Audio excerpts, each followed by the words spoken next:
to get that criminal off my back. Terror is not a new weapon. Throughout history, it has been used by those who could not prevail. Inevitably, they fail. Unless you're free, the machine will be prevented from...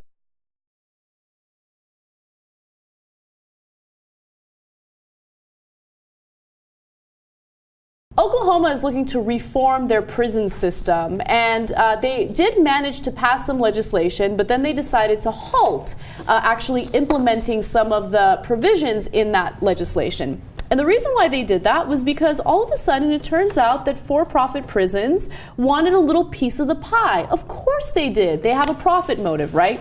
Now, because of the Freedom of Information Act, the governor of Oklahoma had to release documents indicating how much these private prisons donated to her and her cronies, basically. Now, Avalon Correctional Services, Geo Group, and Corrections Corporation of America are the three major prison companies that work in Oklahoma, as well as other states in the U.S., as you guys know. And I want to tell you exactly how much they gave in terms of campaign donations. Now, when it comes to private corrections and their political donations, since 2004, they've donated $400,000. Now, of course, keep in mind, you guys already know this, politicians can be bought very, very cheap. So that's a pretty significant amount of money considering how cheap they really are. They've also donated $50,750 in contributions for incumbents' 2014 re-election campaigns.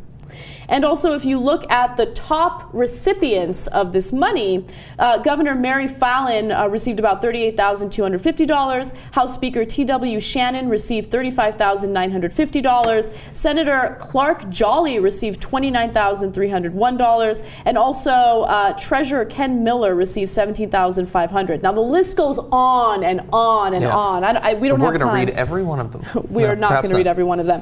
But this is obviously problematic because you don't want to have a prison system in place that has a profit motive, and there are many reasons why. You don't want them to fund politicians, so they pass tough on crime legislation to lock up nonviolent drug offenders, for instance, right? They keep pushing this war on drugs that we so desperately want to end. But that's just one of many things that they've done that's been very, very negative for the U.S. Yeah. Oh, yeah. I mean, all of the legislation that they want to pass that would increase the sentences, make it more likely that you get put in jail in the first place, all that is horrible. But I mean, this can be appalling even without going to that level. I mean, the simple fact that they're donating all this money, like, why do we talk ever in this country about the free market?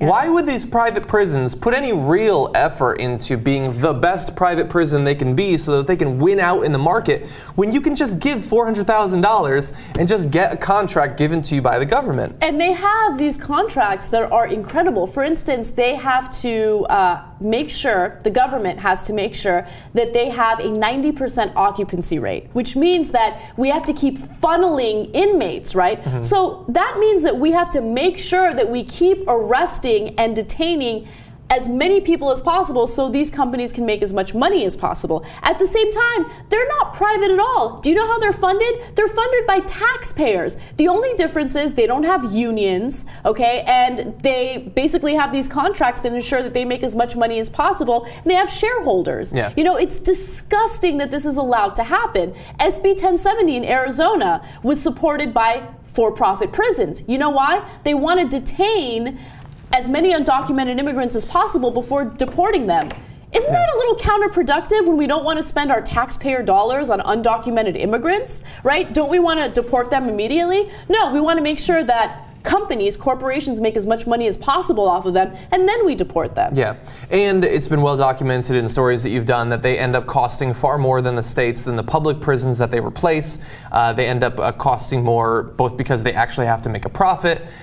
They skew the numbers by selectively choosing prisoners who don't have any health problems, making it so that the public prisons have to take care of the people who are the sickest and the most in need of what will end up being a lot of money from the state. And so it's just it's a big mess, and people don't seem to care, and it's hurting the states, and then the states have to divert money from other things, and so you have things like we're going to talk about later on, where teachers are now taking out personal loans to pay for school supplies, maybe it would be okay, or maybe it would be cool if we had the money at the state level to fund that stuff instead of putting it into the private prison system. We live in a police state right now, and I'm not saying that because I'm trying to fearmonger. We have numbers to prove it, okay? When you look at the number of people that get arrested by the time they're 23, it's shocking and it's disgusting. We imprison more people than any other country in the world. Let me give you a few examples. So when you look at the number of people that get arrested by the age of 18, and we're looking specifically at males, it's about 30% of black males, 26% of Hispanic males, 22% of white males. By the age of 18, that's how many people get arrested. So let's look at more numbers. By the time they're 23 years old, damn, 49% of black males, 44% of Hispanic males, 38% of white males. When it comes to women, of course, or females, the numbers are much lower, about 12% for white females, 11.8% for Hispanic females, and 11.9% for black females. But of course, by the age of 23, the number jumps to 20% for white females, 18% for Hispanic, and 16% for black. We live in a police state. This is ridiculous. Now, what I love about those numbers is this is one of the cases where I think that conservative sites are actually going to be interested in the products of science. They're going to take those numbers for the males and say, look at this, these black males are getting arrested at way higher rates than white males. You should distrust them based on that. And I think that they'll gloss over the huge difference between males and females and say, well, maybe you should distrust males. Because all of them, regardless of race, are getting arrested at extremely high rates.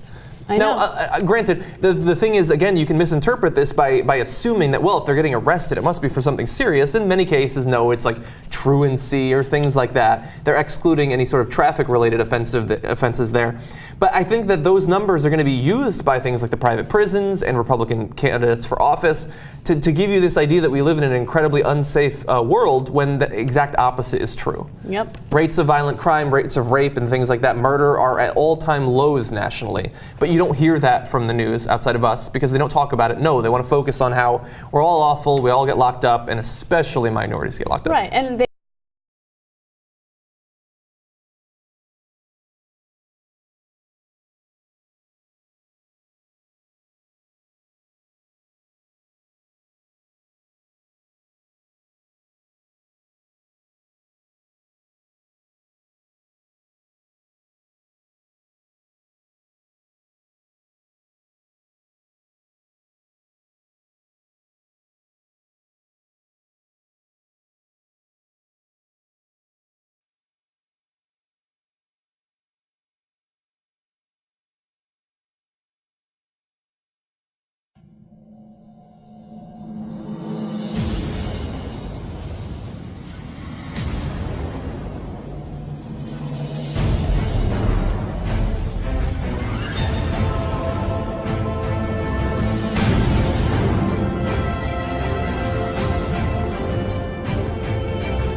When a criminal starts misusing me, I am going to use whatever is necessary to get that criminal off my back.